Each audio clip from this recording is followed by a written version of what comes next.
MLM, chain marketing, affiliate marketing and network marketing, ये terms आपने कभी ना कभी सुने होंगे। इन सब का एक ही मतलब होता है, वो है फ्रॉड। MLM यानी मल्टी लेवल मार्केटिंग एक ऐसा लीगल स्कैम है जो आजकल बहुत ज़्यादा फेमस है। इससे पहले इसे पिरामिड स्कीम के नाम से भी जाना जाता था। पिरामिड स्कीम में आपको कुछ पैसे इन्वेस्ट करने के लिए बोला जाता था और आपको 3 और कैंडिडेट्स आगे इस स्कीम से जोड़ने होते थे। वो 3 कैंडिडेट आगे 27 को जोड़ते और ऐसे करके एक पूरी चेन बनती चली जाती थी और आप जितने ज़्यादा लोग इस स्कीम से जोड़ पाते थे उसी हिसाब से आपका कमीशन भी बढ़ता चला जाता था। लेकिन ये सुनने में जितना आसान लग रहा है उतना है नहीं, क्योंकि मान लीजिए अगर आप लेवल 1 पर इस स्कीम में जुड़ते हैं, जब आप लेवल 6 तक पहुंच जाते हैं तो लगभग 6,500 लोग इस स्कीम तक जुड़ चुके होते हैं और इसके आगे एक सैचुरेशन पॉइंट आ जाता है जब लोग इस स्कीम से जुड़ना बंद कर देते हैं। वहीं आकर ये ज़्यादातर पिरामिड स्कीम्स कोलैप्स कर जाती हैं और जो टॉप के 2-3 लेवल के लोग होते हैं वही इस स्कीम का 90 से 95% प्रॉफिट अपने साथ ले जाते हैं और जो नीचे के लेवल के लोग होते हैं वो अपने साथ फ्रॉड हुआ महसूस करते हैं। लेवल सबके निकलेंगे बट निकलेंगे उसके जो खड़ा रहेगा यहाँ।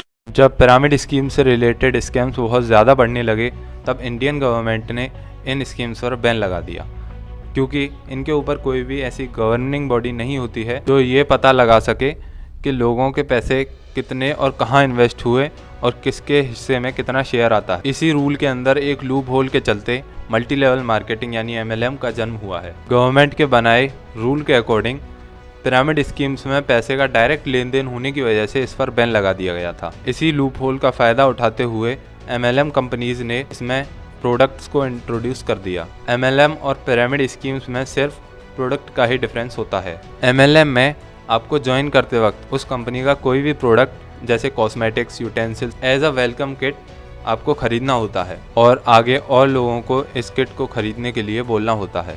अब आप लोग सोच रहे होंगे कि इसमें दिक्कत क्या है। कोई भी कंपनी अपने प्रोडक्ट को बेचने के लिए सिर्फ डिस्ट्रीब्यूटर्स ही तो हायर कर रही है। इसमें तो डिस्ट्रीब्यूटर और कंपनी दोनों का ही फ़ायदा है, क्योंकि डिस्ट्रीब्यूटर्स को उनका कमीशन मिल जाता है और कंपनीज़ को उनका प्रोडक्ट सेल हो जाता है। लेकिन मेन बात यहाँ पर ये आती है कि इन कंपनीज़ का प्रोडक्ट एकदम ख़राब क्वालिटी का तो होता ही है, लेकिन ऊपर से ये ओवर प्राइस्ड भी होते हैं। और अगर ये कंपनीज़ अपने इन प्रोडक्ट्स को डायरेक्ट मार्केट में सेल करती हैं तो शायद ही इन्हें कोई ख़रीदेगा। अब आप खुद सोचिए, आपको एक डिटॉल जैसी फेमस कंपनी का साबुन 10 रुपये में मिल रहा है, दूसरी तरफ किसी ऐसी कंपनी का साबुन जिसका आपने कभी नाम भी नहीं सुना, सेम क्वांटिटी का 20 रुपये में आपको मिलेगा। तो आप कौन सा लेना ज़्यादा प्रेफर करेंगे? Obviously Dettol. अब ज़्यादातर जो जेन्युइन कंपनीज़ होती हैं वो अपने प्रोडक्ट को बेटर बनाने के लिए हमेशा कोशिश करती रहती हैं, क्योंकि अगर जितना ज़्यादा उनका प्रोडक्ट बेटर होता जाएगा उसी हिसाब से उसकी सेल भी बढ़ती जाएगी।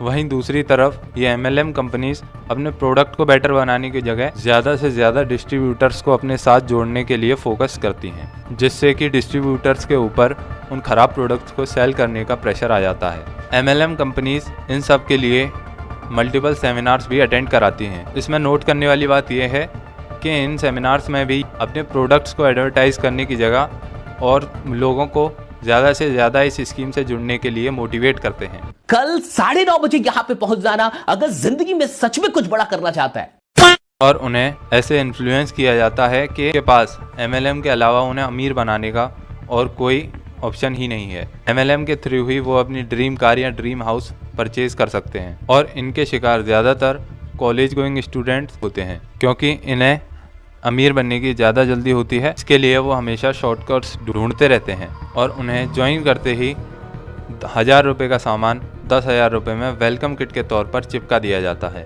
और जब तक ये बात उन्हें समझ आती है कि उनके साथ कितना बड़ा फ्रॉड हो चुका है, तब तक बहुत देर हो चुकी होती है। जब आप इनसे अपने पैसे वापस मांगने जाते हैं तो आपको पैसे देने के बजाय और लोग इस स्कीम में फंसाने के लिए बोला जाता है, जिसमें आपको भी कुछ कमीशन मिलता है। अब क्योंकि आपको अपने पैसे वापस चाहिए होते हैं तो आप भी आगे 3 लोगों को बेवकूफ़ बनाने में लग जाते हैं। और जब आप इतनी कोशिश करने के बाद भी किसी को इस स्कीम से ज्वाइन नहीं करा पाते हैं तो आपको ही बोला जाता है कि भैया आपके ही अंदर कोई कमी है, आप 3 बंदे नहीं जोड़ सकते तो करोड़पति कैसे बनोगे। और आपको लगने लगता है कि हाँ शायद मेरे ही अंदर कोई कमी है जो मैं और लोग इस स्कीम से ज्वाइन नहीं करवा पा रहा हूँ। और जो लोग आपको समझाने की कोशिश करेंगे कि आपको इन सब फ्रॉड से दूर रहना चाहिए, तो ये MLM वाले उल्टा आपको ही बोलेंगे कि इन सब लोगों से दूर रहो भाई, ये नेगेटिव लोग हैं, यही लोग हैं जो आपको अमीर बनने से रोक रहे हैं। लेवल सबके निकलेंगे।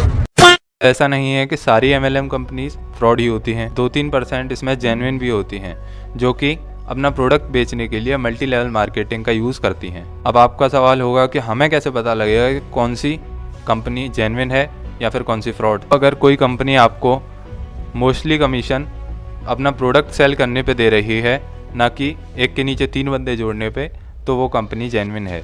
और सेमिनार्स में आपको प्रोडक्ट्स बेचने के लिए ज़्यादा मोटिवेट किया जाए, ना कि बंदे जोड़ने के लिए। कल 9:30 बजे यहाँ पे पहुंच जाना।